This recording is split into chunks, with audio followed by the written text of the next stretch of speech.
আমার বেবির জন্য এতদিন ল্যাকটোজেন 1 খাওয়ানো হয়েছে, এখন 2 স্টার্ট হলো। আজ মানে এখন তো 8 মাসের শুরু চলছে, 7 মান্থ কমপ্লিট হয়ে 8 মান্থে পা দিয়েছে।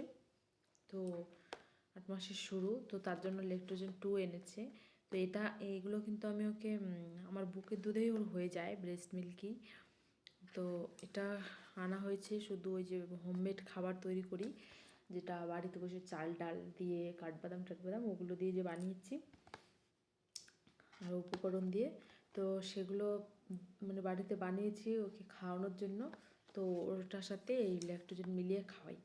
তো তোমরা যদি মানে আমি নতুন মা হয়েছি, তো আমি অনেক কিছু না জানা, তো তোমরা যদি জেনে থাকো এটা ঠিক না ভুল, বা আরও যদি ভালো ভালো কিছু থাকে তোমাদের কাছে, অনেক কিছু জানা থাকে, তাহলে অবশ্যই আমাকে কমেন্টে জানাবে, কারণ আমি অনেক কিছু এখনও না জানা।